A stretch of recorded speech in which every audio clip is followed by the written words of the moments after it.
আমার সত্যি বলে সত্যি কিছু নেই করাটা, আমি অন্য অনেক জিনিস না করে এটা করব। ছবিতে আরো 11টা বড় বড় অভিনেতা আছে, আমার জায়গা সেখানে সংকুচিত হতে পারে। শিক্ষা বা অভিজ্ঞতা এই দুটো থাকলে কি সঠিক সিদ্ধান্ত উপনীত হওয়া যায়? আমার না এক্ষেত্রে আমি অভিজ্ঞতাকে একটু বেশি নম্বর দেব। তুমি তোমার মতামত দিলে, আমি আমার মতামত দিই, দুটো পড়লো পাতে, এবার ওকে গ্রেট, এবার আমরা এক হলাম মতামত, চলো কাল থেকে আমরা বেস্ট ফ্রেন্ড। মতামত এক হলো না, ডেফিনেটলি আমরা বেস্ট ফ্রেন্ড নই। কিন্তু সত্যি কথা বলছি, আমরা কেউ এখানে বিপ্লব করছি, বিপ্লবের সময়ও চলে গেছে। কালকে আমরা যতই ভাবি আমরা সমাজ বদল করে দেবো সমাজ মাধ্যমে লিখে, if you can't be an exception, be the example. আমার পাশে যিনি আছেন তিনি কতটা এক্সেপশনাল সেটা বিচার করবেন আপনারা। তবে অবশ্যই আমি তার পাশে দাঁড়িয়ে কিংবা যদি তার থেকে তার অ্যাবসেন্সেও থাকি তাহলে নিঃসন্দেহে বলতে পারি তিনি এক্সাম্পল বিভিন্ন জনের কাছে। আপনার পয়েন্টটা কি একটু আলোচনা করা, আই গেস।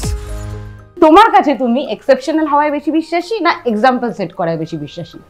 দেখো আমার তো মনে হয় এক্সাম্পল সেট করার জন্য এক্সেপশনাল একটু তো হতে হয়।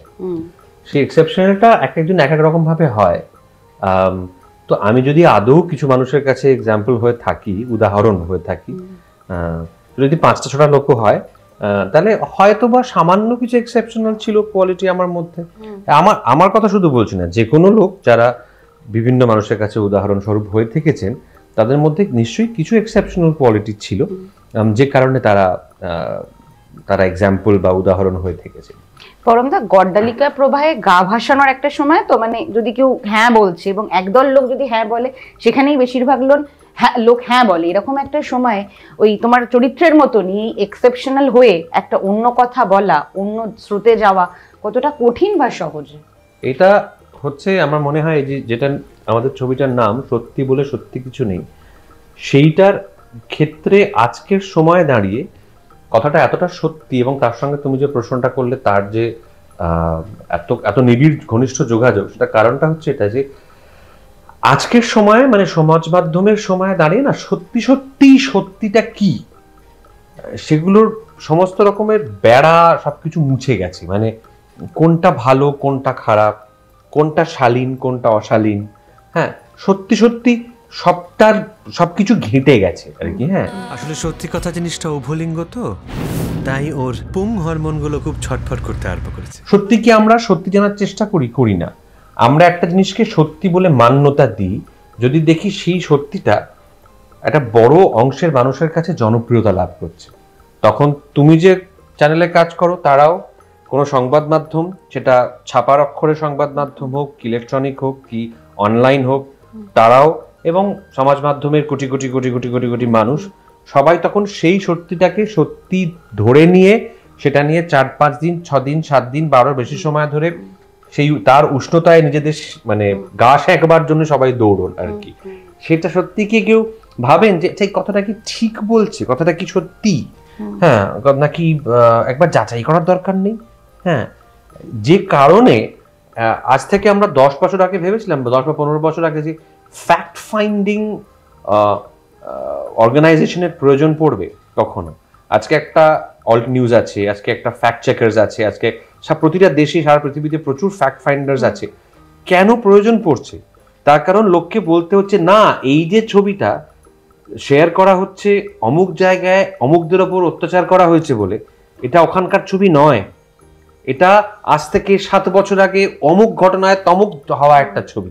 এটা করার প্রয়োজনটা পড়ছে কেন? তার কারণ প্রতি মুহূর্তে সত্যি তৈরি করা হচ্ছে, হ্যাঁ, এবং সেটাকে সত্যি বলে চালানো হচ্ছে। তাতে আমরা গরম হয়ে উঠছি, তাতে আমরা আলোচনা করা শুরু করছি। এটা আগেও হতো, এটাকে গুজব বলা হতো, হ্যাঁ, কিন্তু এখন এটাকে গুজব বলা হয় না, এখন এটাই সত্যি বলা হয়। এবং সেই সত্যিটা পরে যখন মিথ্যে বলে প্রমাণিত হয়, তখন যারা সেই সত্যিটাকে মান্যতা দেওয়ার চেষ্টা করেছিলেন তারা কিন্তু সবার সামনে এসে স্বীকার করেন না যে ভাই আমার ভুল হয়েছিল, বোনেরা আমার ভুল হয়েছিল, যেটা আমি সত্যি বলেছিলাম সত্যি না, আমিও বুঝতাম না। যিনি যখন করেছিলেন সেই 1 মাস, সেই 15 দিন তিনি সমাজ মাধ্যমে রেলিভেন্ট থেকেছেন, এটা নিয়ে গরম থেকেছেন, সেটাই ম্যাটার করে। সেটা একটা সংবাদ চ্যানেল হতে পারে, একটা ইন্ডিভিজুয়াল হতে পারে, যে খুশি হতে পারে। তো সত্যি সত্যি সত্যি বলে কিছু নেই এখন আর। পরমদা, এই যে ইনফ্লুয়েন্স হয়ে গিয়ে যাওয়ার কথাটা তুমি বললে, সেটা তো আমরা পরিবারতন্ত্র থেকে শুরু করে রাজনীতির একদম উপর শীর্ষ মহলেও দেখতে পাই। এটার কি কোনো কিওর আছে? মানে তুমি নিজেকে কখন এটা শিকার হয়েছো বা কখন এটা করেছো যে ইনফ্লুয়েন্সড হয়ে গিয়ে কোনো একটা জিনিস ভুল জাজ করেছো বা ঠিক জাজ করেছো, এনিথিং? না, এটা আমি নিজে কখনো করিনি চট করে। কারণ আমার সব সময়তেই ওই মানে আমরা আসলে কিছু মানুষের কথা বললেই তাদেরকে একটা রঙে রাঙিয়ে দেওয়া হয়, সেটা বিপদ। কিন্তু মানে তারা তো সবকিছুর ঊর্ধ্বে, তারা খুব গুরুত্বপূর্ণ দার্শনিক আর কি, সেই কারণে তার নাম করছি আর কি।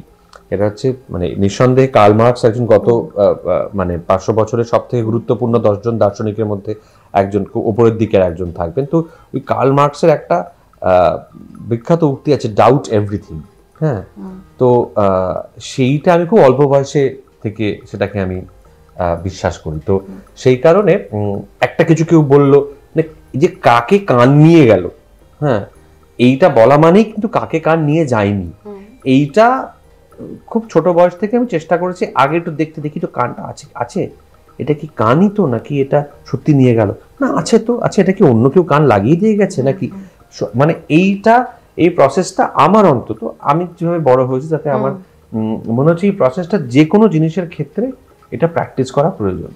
কেননা আমি দেখেছি যে এই ধরনের ঘটনা ভায়োলেন্সের জন্ম দেয়, অবিশ্বাসের, মানুষে অবিশ্বাসের জন্ম দেয়, সম্প্রদায়তে অবিশ্বাসের জন্ম দেয়, অন্ধবিশ্বাসের জন্ম দেয়। তো সেই কারণে এইগুলো নিয়ে আমি একটু সচেতন থাকি। কিন্তু এটার সঙ্গে যে জিনিসটা চলে আসে সেটা হলো শিক্ষা। কিন্তু শিক্ষা এবং অভিজ্ঞতা, এই দুটো যদি কারোর প্রচুর জমা হয়, আমরা অনেক সময় বলি না আমার অভিজ্ঞতা থেকে আমি বলছি ও ভুল, ও ঠিক, পরে আমরা ভুল প্রমাণিত হই বা অনেক ক্ষেত্রে ঠিক প্রমাণিত হই। শিক্ষা বা অভিজ্ঞতা এই দুটো থাকলে কি সঠিক সিদ্ধান্তে উপনীত হওয়া যায়? আমার না, এক্ষেত্রে আমি অভিজ্ঞতাকে একটু বেশি নম্বর দেব। হ্যাঁ, কেন শিক্ষা জিনিসটাও তার গুরুত্বটা একটু হারিয়েছে, কারণ শিক্ষার সংজ্ঞাটাও বদলে গেছে।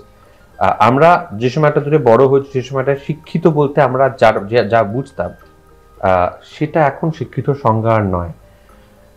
শিক্ষা বলতে এখন প্রচুর লোক শিক্ষিত, তাদের অনেক ডিগ্রি আছে, তারা বড় বড় চাকরি করছে। বাট তুমি যদি তুমি যদি সমাজ মাধ্যমের কন্ট্রিবিউশন দেখো, তাদের কিন্তু এই রিউমার মঙ্গারিং বা তাদের এই ভুয়ো খবর ছড়ানোর তাদের ভূমিকা সব থেকে বড় থাকে। হ্যাঁ, গরিব মানুষ অল্প, তাদেরকে ইনফ্লুয়েন্স করা সত্যি সোজা, কিন্তু তারা যদি অভিজ্ঞ হন যথার্থভাবে, তারা কিন্তু বুঝতে পারেন যে এত সহজে বিশ্বাস করব না। কিন্তু এই যে তথাকথিত শিক্ষিত মধ্যবিত্ত সমাজ, তারা সবার আগে এই ট্র্যাপে পা দেন এবং এই উষ্ণতায় নিজেদের গা গরম করেন। হ্যাঁ, বিকজ তাদের কাছে সমাজ মাধ্যমে ঝাঁপিয়ে পড়ার সুযোগটা আরো বেশি। সেই কারণে তো শিক্ষা বলতে আগে আমরা এক ধরনের মানে নিজের ভিতরটা আলোকিত হওয়ার কথা বলতাম, এনলাইটেনমেন্টের কথা বলতাম, সেটাকে শিক্ষা বলে ভাবতাম, এবং সেটার সঙ্গে একাডেমিক ডিগ্রিগুলো হাত ধরাধরি করে চলতো। মানে ভাবতাম যে যারা একাডেমিক ডিগ্রি আছে তারা তো এনলাইটেন্ড হবেই, তারা তো আলোকপ্রাপ্ত হবেন আর কি, হবেনি। এখন আর সেটা বলা যায় না বোধহয়। যারা অনেক একাডেমিক ডিগ্রিধারী তারা সব ক্ষেত্রে হয়তো আলোকপ্রাপ্ত বা আলোকপ্রাপ্তা নন। তারা, তোমার এখানেও যে চরিত্রটা সেটা সবার থেকে আলাদা একখানা কথা বলছে, আলাদা একটা স্টেটমেন্ট দিচ্ছে। আমরা যদি একদম পরিবারের ছোটবেলার কথায় চলে আসি, যে বাচ্চাটা ছোটবেলায় সবার বিপরীতে গিয়ে কথা বলতো তাকে প্রথমেই রেগে দেওয়া হতো তুমি খুব বাঁচাল, বা বড় হওয়ার বড় হওয়ার ক্ষেত্রে দেখা যায় যে ছেলেটি বা যে মেয়েটি একটু অন্য ধর্মী কথা বলে তাকে আতেল বলা হয়, তুমি বেশি বুঝে গেছো, বেশি সর্দার হয়েছো তুমি এই মানসিকতাটা কিভাবে দেখো? আমি তো নিজেকে দেখতে পাচ্ছি, মানে তুমি যেন মনে হচ্ছে আমার কথা বলছো আর কি। মানে আমি পরিবার ছেড়ে দিলাম, আমি ইন্ডাস্ট্রিতে যবে থেকে এসেছি তবে থেকে শুরু করে আজ অব্দি আমার নামই দেওয়া হয়েছিল পাকা পড়ো, এবং সেটা চলছে। তার কারণটা আর কিছুই না, তার কারণটা হচ্ছে হয়তো আমার নিজস্ব একটা মতামত ছিল সব ব্যাপারে, সেটা ছোট থেকেই, যে না আমার মনে হয় এটা ঠিক ভাবা হচ্ছে না। আরো 40টা লোক হুক্কা হুয়া বলছে বলে আমিও বলবো, তার অন্য কোনো কারণ না, আমাকে এক্সেপশনাল হতে হবে তার জন্য না, ব্যতিক্রমী। আমার মনে হচ্ছে যে এক সেকেন্ড আগে দেখি এটা সত্যি কিনা, আগে ভাবি, নিজে একটু পড়াশোনা করি। হ্যাঁ, এত আগে চট করে কি করে জাজমেন্ট দেবো, এত আগে কি করে কনক্লুড করবো? সবাই বলছে বলে এটা ঠিক তা তো নয়, আমি দেখি ভাবি তারপর বলবো। তো সেই কারণেই তার এইটা একটা বড় কারণ ছিল যে আমার নাম পাকা পরম দেওয়া হয়েছে। তো এটা অবশ্যম্ভাবী, তাকে পাকা বলা হবে, তাকে বাচাল বলা হবে, এটা নিয়েই বাঁচতে হবে এবং এটাকে নিয়ে সিরিয়াস হয়ে গেলে হবে না। আমি তো পাকা পরমটা এখন ফ্লন্ট করি, তো বলি আমি তো পাকা, ভীষণ পাকা, ছোট থেকেই আমার নাম, আমার প্রায় 25 বছর হতে চললো ইন্ডাস্ট্রিতে, ছোটবেলা থেকে আমার নাম পাকা পরম, and I am so happy about that epithet, about the adjective. খুব ভালো, আমাকে প্লিজ তোমরা অন্য কোনো নামে ডেকোই না, আমাকে এই নামেই ডেকো তোমরা। কিন্তু পরম যেটা তো তুমি স্পোর্টিংলি নিতে পেরেছো এত বছর পরে, মানে বা আগে থেকেই, কিন্তু অনেকেই মানে এই যে দ্বিচারিতাটা, একই সঙ্গে মা বাবা বলছে নতুনকে জানো, নতুনকে বোঝো, একই সঙ্গে আমরা বিভিন্ন জ্ঞান উপন্যাস এগুলো সমস্ত কিছু জানছি, অন্যদিকে প্রশ্ন করলে থামিয়ে দেওয়া হচ্ছে, এবং যুগে যুগে সেটা হয়ে উঠেছে, মানে হয়ে এসেছে। সেটা গ্যালিলিও প্রশ্ন করেছে যখন, তাকেও মানে নির্বাসিত করা হয়েছে, এবং বিভিন্ন ক্ষেত্রে হয়ে এসেছে। এই দ্বিচারিতাটা, একই সঙ্গে তুমি পড়াশোনা করো, এক্সপ্লোর করো, কিন্তু তুমি প্রশ্ন করবে না, যেটা তথাকথিত হয়ে এসেছে সেটাকেই মেনে নিয়ে মান্যতা দিয়ে চলতে হবে, এটাকে তুমি কিভাবে দেখো? গ্যালিলিও গ্যালিলেইকে শুধু নির্বাসনে পাঠানো, তাকে মেরে ফেলা হয়েছে। তো মানে যারা প্রশ্ন করেন এবং যারা অচলায়তনকে টলান, তাদের শুধু মানে নির্বাসন বা শাস্তি ডিগ্রিটা কিন্তু মৃত্যু অবধি হতে পারে আর কি, যেটা ইতিহাস সাক্ষী সেটা আর কি। অত সিরিয়াস কথায় যাচ্ছি না। আমার মনে হয় যে এই দ্বিচারিতাটাই কিন্তু মানে মানুষের ধর্ম, মানুষ এই ধর্মটাই পালন করে, এই দ্বিচারিতার ধর্মটাই মানুষ পালন করে। সেই জন্যই কিন্তু মানুষের সমাজ থেকে এত গল্প তৈরি হয়, এত এক্সাইটিং ক্যারেক্টার্স তৈরি হয়, বিকজ মানুষ বাই নেচার দ্বিচারিতায় বিশ্বাস করে। হ্যাঁ, মানুষ মুখে একটা বলে, কাজে করে একটা, করতে পারে না সেটা, যে করতে পারে না সেটা প্র্যাকটিস করতে পারে না, সেটার জন্য গ্লানিতে ভোগে নিজের একটা কি বলবো আত্মপক্ষ সমর্থনের জন্য একটা দেয়াল তোলে, কারণ তৈরি করে। এই নিয়েই তো মানুষ, এই কমপ্লেক্সিটি গুলো নিয়ে, এইগুলো চলে গিয়ে মানুষ একটা সব ঠিকঠাক করলে আবার ভালো হতো না, বিশ্বাস করো। মানে আমি জানি আমাদের কত সময় আমাদের মা বাবার উপর হয়তো রাগ হয়েছে, তোমরাই তো বলেছো, তুমি যেটা বলছো এটা করো সেটা করো, প্রশ্ন করো, পড়াশোনা করো, হ্যাঁ না, কিন্তু এখন প্রশ্ন করলে তোমরা আবার রেগে যাচ্ছ কেন? কিন্তু মা বাবা যদি সব ঠিকঠাক করতেন, খুব ভালো লাগতো কি আমাদের, ভেবে দেখো।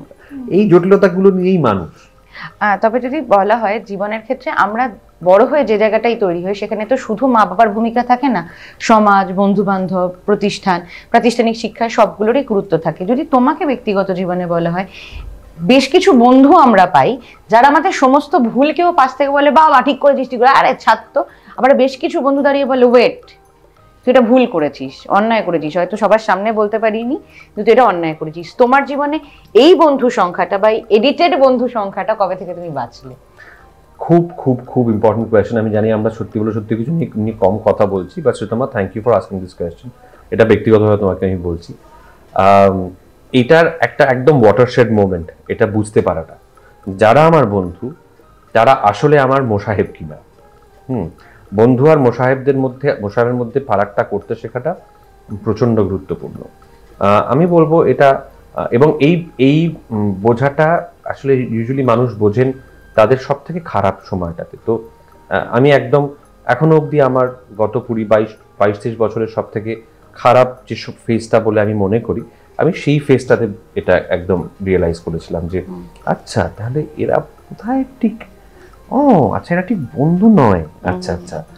এবং সেটা আই এম ভেরি গ্ল্যাড, তাদের প্রত্যেকের সঙ্গে আমার এখনো খুব ভালো সম্পর্ক, কিন্তু সেটা পেশাগত সম্পর্ক। আমি তাদের জন্য বাঁচি না, এবং আমি জানি তারাও আমার জন্য বাঁচেন না।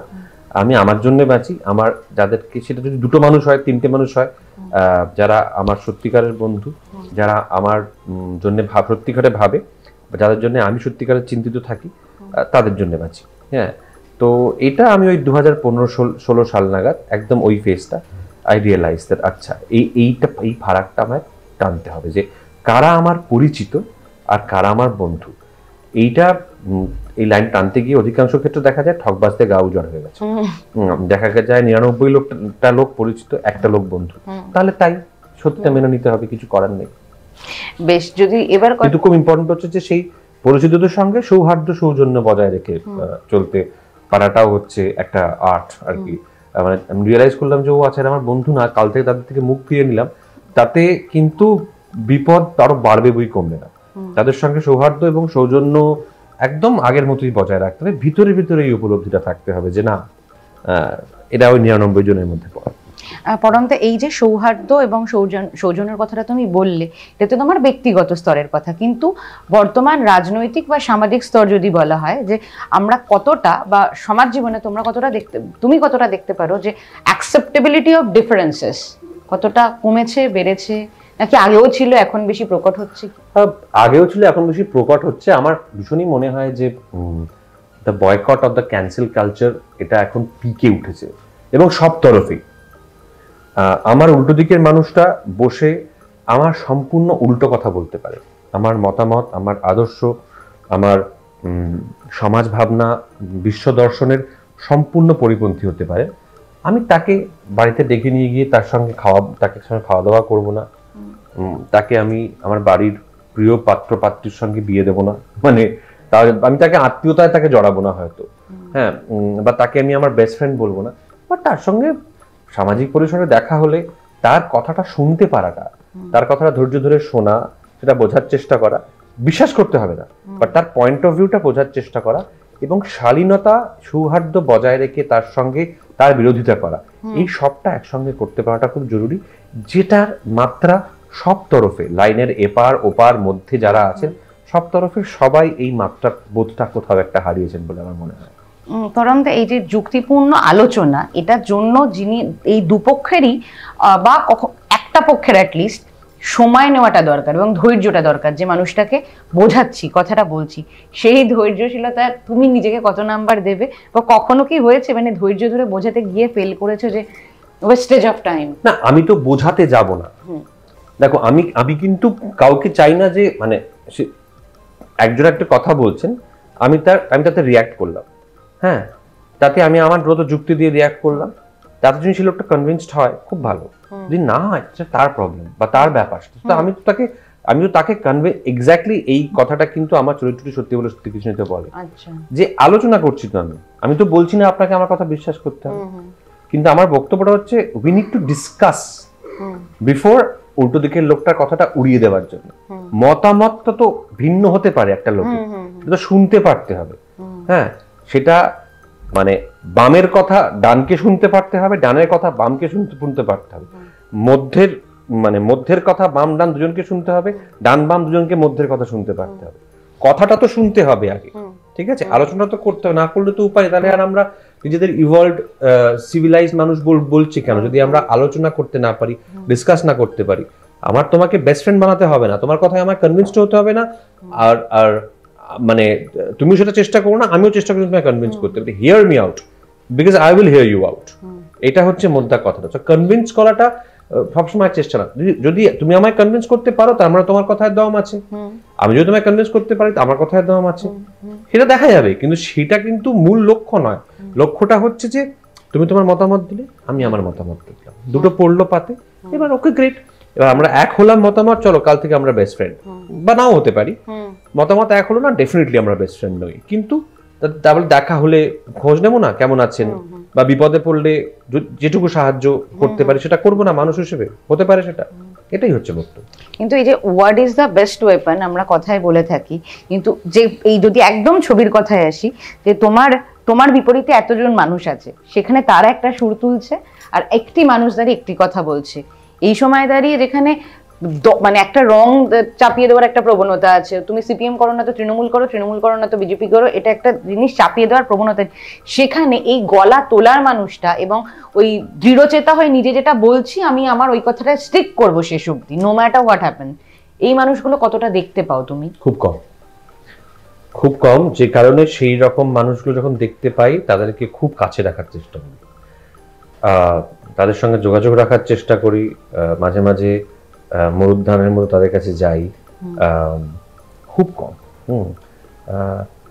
একা হলেও সেই কথাটা বলতে পারতে হতো, সেটার নামই তো গণতন্ত্র, সেটার নামই তো প্রজাতন্ত্র, সেটার নামই তো সভ্যতা। তুমি দেখলে এটা গোটা ঘর জায়গায় তুমি যে কথাটা বলছো সেটা যাকে ইংরেজিতে বলে আনপপুলার ওপিনিয়ন, মানে 9টা লোক বা যদি 12 জন থাকো, 11টা লোক আমার উল্টো স্বরে কথা বলছে, তুমি একা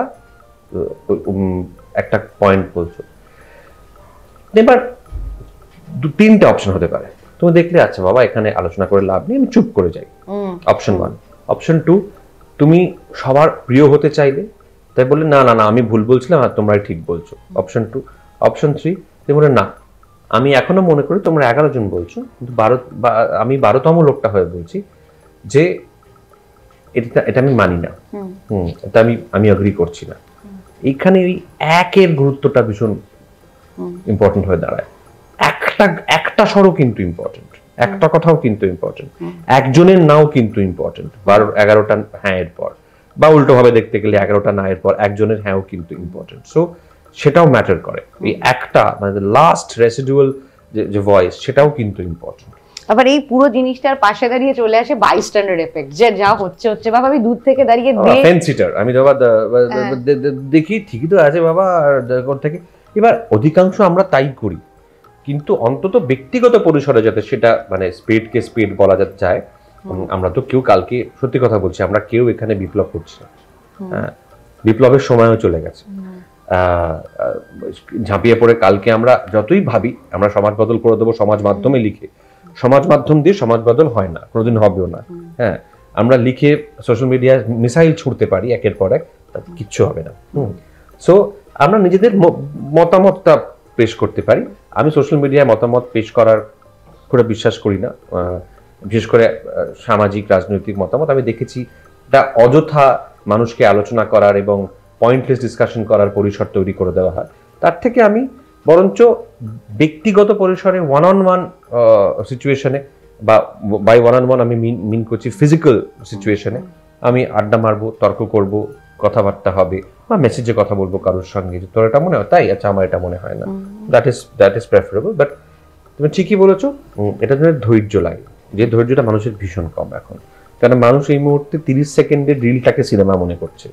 তো সেই কারণে ধৈর্যটা তলানিতে এসে ঠেকেছে। ওই জন্যই সোশ্যাল মিডিয়া ডিটক্স খুব প্রয়োজন। হ্যাঁ, যেরকম লোকে অনেক দিন ধরে অনেক মদ খেলে ডিটক্স করে, উল্টোপাল্টা খারাপ খেলে ডিটক্স করে, ওরকম সমাজ মাধ্যম থেকে ডিটক্স করাটা খুব প্রয়োজন। দিনে 3-4 ঘন্টা অন্তত, মানে ঘুমের সময়টা ছাড়া আমি বলছি, আমি যদি ধরে নিই একটা গড়ে একজন মানুষ 7 ঘন্টা ঘুমায় দিনে, তাহলে বাকি যে 17 ঘন্টা রইলো, 17 ঘন্টা, সেই 17 ঘন্টার মধ্যে আমার মনে হয় 5-6 ঘন্টা সোশ্যাল মিডিয়া ডিটক্স দরকার মানুষের। আমি দেখি যে সবাই আমি মানে নিজেকেও মাঝে মাঝে সচেতনভাবে বলতে হয়, হয়তো কোনো মিটিংয়ে বসে আছি, একটু পয়েন্টলেস কথা চলছে বা কারোর জন্য অপেক্ষা করছি, আমি দেখি আমি অবচেতনভাবে আমি নিজে সোশ্যাল মিডিয়া খুলে স্ক্রল করতে আরম্ভ করেছি। কেন? হ্যাঁ, আমার ধৈর্যটা তো কমছে, আমি তো কোনো জিনিসই মন দিয়ে অ্যাকচুয়ালি পড়ছি না, আমি কারোর পোস্টও মন দিয়ে পড়ছি না, জাস্ট দেখছি ও আচ্ছা এই লোকটা ওটা বললো, হ্যাঁ পেরিয়ে যাচ্ছি। রাইট, এই ডিটক্সটা খুব প্রয়োজন। না নিজের ভাবনা ভাবি, নিজে কিভাবে একটা জিনিস তৈরি করবো সেটা ভাবি, এটা ভীষণ প্রয়োজনীয়। কিন্তু এই সিনেমায় কিভাবে তুমি নিজেকে এক্সপ্লোর করলে? খুব এক কথায় বলতে গেলে, খুব বেশি তো বলতে পারছি না, বারবার করে বলছি আমি, ওই যে 11-র বিরুদ্ধে 1, সেটা তো বোঝা যাচ্ছে। এই 1-এর গুরুত্বটা আমাকে নিজেকে মানে ধারণ করতে হয়েছে। যে আমাদের মানুষের টেন্ডেন্সি থাকে হচ্ছে যে এই যেটা একটু আগে বললাম, যে সবাই যা বলছে আমি যদি তার সঙ্গে গলা মিলিয়ে দিই তাহলে কি হবে, তাহলে আমি সবার প্রিয় হব বেশ। হ্যাঁ, মিটে যাবে, সকলে মিলে খানা পিনা করে বাড়ি চলে যাব। এবার অধিকাংশ ক্ষেত্রে তাই করি, তুমি সবাই তাই করি।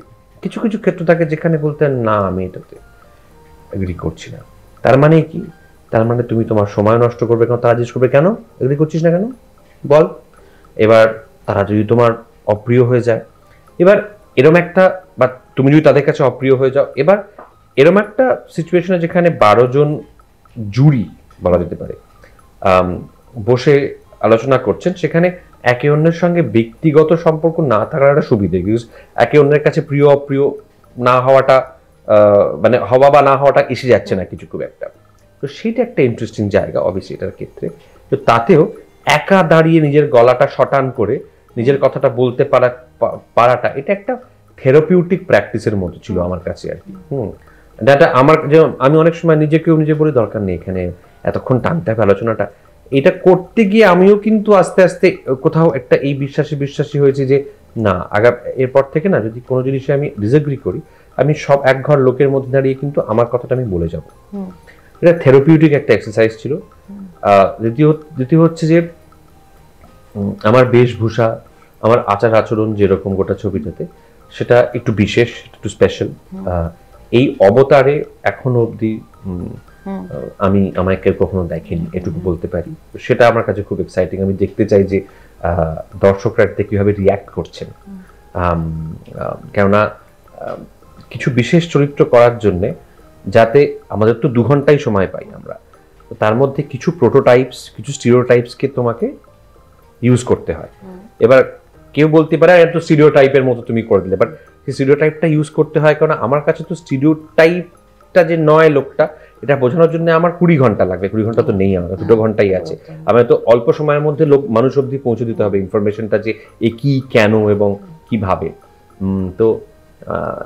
তো এই জায়গা থেকে আমার কাছে সত্যি বলে সত্যি কিছু নেই। অ্যাজ অ্যান অ্যাক্টর আজকে আমার ক্যারিয়ারের স্টেজে দাঁড়িয়ে, যেখানে কিনা আমার অনেকটাই মনোযোগ পরিচালনার দিকে, সেখানে আমি সত্যি কথা বলছি, তুমি দেখবেও না, তুমি দেখেছো গত প্রায় 2-3 বছর আমার করা সে অর্থে কোনো বাংলা ছবি মুক্তি পাইনি, কারণ আমি করা বন্ধ করে দিয়েছি।